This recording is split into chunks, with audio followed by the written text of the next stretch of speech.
देश में 8 महीनों के बाद कोरोना की तीसरी लहर में पहली बार कल 3 लाख से ज्यादा नए केस सामने आए हैं। हमें और ज्यादा सावधानी बरतने की जरूरत है। मास्क और कोरोना प्रोटोकॉल का सख्ती से पालन करना होगा। देश के 5 राज्यों में कोरोना संक्रमण काफी तेजी से फैल रहा है। कई राज्यों से लापरवाही की भी तस्वीरें मिल रही हैं। इस बीच कर्नाटक में सरकार ने नई गाइडलाइन जारी करते हुए कहा है कि अगर 3 दिन तक बुखार नहीं आता है तो 7 दिन बाद होम आइसोलेशन खत्म हो जाएगा। कोरोना के बढ़ते संक्रमण से जुड़ी सभी खबरों के लिए देखिए टॉप 9 थर्ड वेव से जंग। कोरोना की तीसरी लहर में देश में पहली बार कल 3 लाख से ज्यादा नए केस मिले। बुधवार को 3,15,000 से ज्यादा नए मामले मिले। 8 महीने बाद एक दिन में 3 लाख से ज्यादा केस आए हैं। इसके साथ ही तीसरी लहर के बीच एक दिन में सबसे ज्यादा मौत भी हुई है। कल 484 लोगों की कोरोना से मौत हो गई। देश में 5 राज्यों में कोरोना संक्रमण की रफ्तार चिंताजनक बनी हुई है। हालांकि रोजाना आने वाले मामलों में बढ़ोतरी टेस्टिंग बढ़ने से भी हुई है।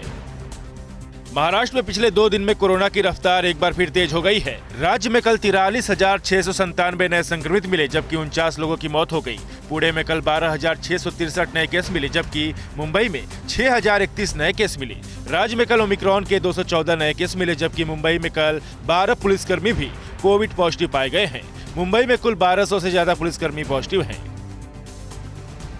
दिल्ली में कोरोना की टेस्ट बढ़ने के साथ बुधवार को नए केस में भी इजाफा देखने को मिला। कल दिल्ली में 13,785 नए केस मिले, जबकि 35 लोगों की कोरोना से मौत हो गई। नए मामले बढ़ने के साथ पॉजिटिविटी रेट भी 22.5% से बढ़कर करीब 24% हो गई है। दिल्ली के पड़ोसी राज्य उत्तर प्रदेश में भी कल 17,776 नए केस मिले। यूपी में कल 2,30,000 से ज्यादा सैंपल की जाँच की गयी। कर्नाटक में कोरोना की रफ्तार काफी तेज हो गई है। पिछले 10 दिन में यहां हर दिन औसतन 20 से 25,000 नए केस आ रहे हैं। कल कर्नाटक में 40,000 से ज्यादा नए संक्रमित मिले। इनमें से अकेले बेंगलुरु में 25,500 से ज्यादा नए मामले मिले हैं।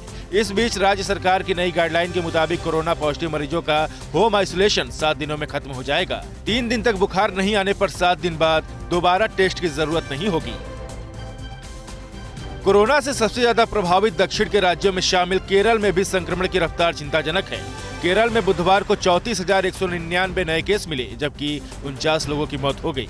राज्य में कल 91,983 सैंपल टेस्ट किए गए। केरल की पॉजिटिविटी रेट 37.18% है। वहीं तमिलनाडु में कल 26,981 नए केस मिले और 35 लोगों की मौत हो गई। तमिलनाडु में कल 1,50,635 सैंपल टेस्ट किए गए। यहाँ की पॉजिटिविटी रेट करीब 18% है।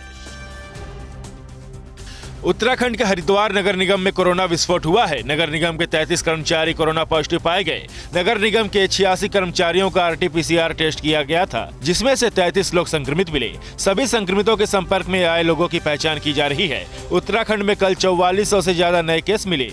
राज्य में स्कूल कॉलेज 22 जनवरी तक बंद है। कोरोना की तीसरी लहर में ट्रेन यात्रियों को संक्रमण से बचाने के लिए जयपुर में रेलवे ने नई पहल की है। ट्रेन के सभी कोच को सैनिटाइज करने के लिए नई तकनीक का इस्तेमाल किया जा रहा है। जयपुर में ट्रेन के कोचों को अल्ट्रावायलेट किरणों से सेव किया जा रहा है। यूरो मशीन के जरिए सैनिटाइजेशन का काम पायलट प्रोजेक्ट के तौर पर जयपुर मंडल ने शुरू किया है। अल्ट्रावायलेट किरणों से वायरस को कमजोर किया जा सकता है। राजस्थान में कोरोना को लेकर लगाई गई पाबंदियों से शादियों के सीजन में वेडिंग प्लानिंग का काम करने वालों को भारी नुकसान हो रहा है। शादियों के लिए बड़े बड़े आलिशान मैरिज हॉल सुनसान पड़े हैं। कोरोना की वजह से धूमधाम से शादी के आयोजनों पर भी रोक लगी हुई है। वेडिंग प्लानर का कहना है कि राजस्थान वेडिंग डेस्टिनेशन का हब है, लेकिन पाबंदी की वजह से 90% तक बुकिंग कैंसिल हो चुकी है, जिससे 2,500 करोड़ का नुकसान हो चुका है। अड़ी सोमवार से शुक्रवार शाम 6 बजे सिर्फ TV9 भारतवर्ष पर।